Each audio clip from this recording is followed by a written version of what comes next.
In the beginning, God created the heavens and the earth. Most people read that sentence and think about planets and dirt. They miss the most radical scientific claim in the text. By saying in the beginning, the Bible asserts that time itself is a created object. Time is not a background container that God lives inside. Time is a creature. It has a birth date. This means God does not wait for things to happen. He is not scrolling through a timeline. He stands outside of the block universe, seeing your birth and your death in a single, simultaneous glance. If you don't understand this, you will misunderstand every prophecy, every delay, and every prayer in your life. You are trying to track a God who doesn't own a clock. This is why God's name is a philosophical impossibility to the human mind. When Moses asks for his name, God doesn't say, "I was," or "I will be." He says, "I am." In Hebrew, this implies a state of being that is immune to sequence. We experience time like a river. We are stuck in the current, floating from past to future. God is the mountain standing over the river. He isn't flowing with you. He is inhabiting eternity. Isaiah 57:15 explicitly describes God as the one who inhabits eternity. He occupies the forever the way you occupy a room. This explains the biblical paradoxes that frustrate us.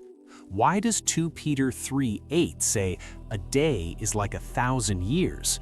It's not poetic exaggeration, it's a statement of relativity. When you exist outside the dimension of time, duration is irrelevant. A nanosecond and a millennium are mathematically identical to the infinite.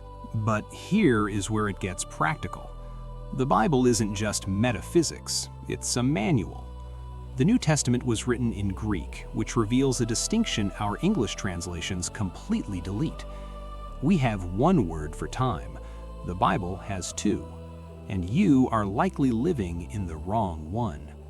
The first is Chronos. This is quantitative time, the ticking clock, the calendar.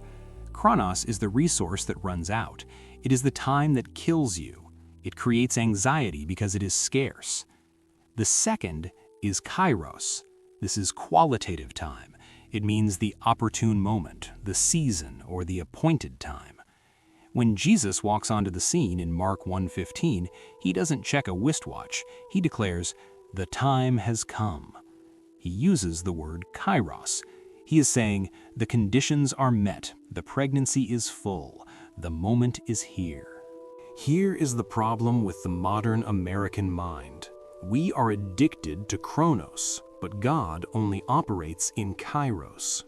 We ask God, when will I get married? When will this business succeed? We are asking for a date on a Chronos calendar. God answers with a Kairos reality, when the character is developed, when the season is ripe. Ecclesiastes 3 is the manifesto of Kairos, a time to be born, a time to die, a time to plant, a time to uproot. Notice it never says how long the planting takes. It says there's a season for it. You cannot force a harvest in winter, no matter how hard you work. This is why you feel stuck. You are trying to hack Chronos, working faster, sleeping less, while God is waiting for you to align with Kairos. You are watching the clock, He is watching the fruit. This understanding unlocks Bible prophecy. The Western mind views time as a straight line. A leads to B leads to C. The biblical mind views time as a spiral. It is cyclical, but moving upward. Patterns repeat. The abomination of desolation happened with Antiochus Epiphanes. It happened again in 70 AD with Rome, and it will happen again at the end of the age. God rhymes. He uses the same themes, exodus, exile, return, over and over again on larger scales. If you read Revelation as a linear timeline of sequential dates, you will go insane. If you read it as a Kairos revelation of recurring divine patterns, it suddenly makes sense. God isn't giving you a schedule, He is giving you a map of how He acts in history. Paul uses a phrase in Galatians 4 that explains every delay in your life. When the fullness of the time had come, God sent forth his Son. Think about that. Fullness. Time has density. Some moments are empty, some are full. God didn't send Jesus immediately after Adam fell. He waited thousands of years. Why? Was he napping? No, the container wasn't full yet.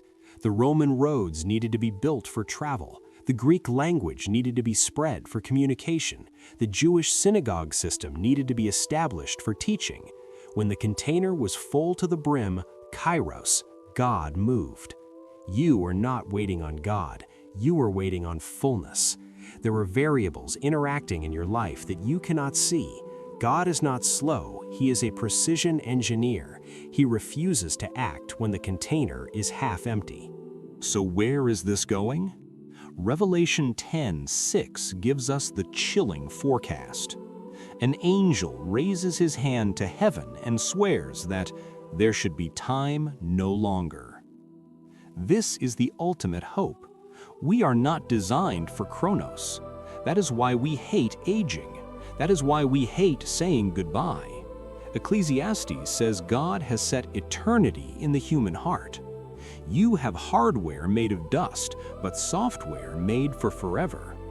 The glitch you feel, the anxiety of running out of time, is because you are an eternal being trapped in a temporary dimension. The promise of the Bible isn't just that you will live forever. It is that you will be liberated from the tyranny of the clock. So stop counting the days, start weighing the moments. The question isn't, how much time do I have left? The question is, am I ripe? Is the container full? Stop trying to manage Chronos, start seeking Kairos, because the clock is ticking for the world, but the season is waiting for you. If you want to understand the patterns God is weaving in your life right now, make sure you are subscribed. We are just scratching the surface.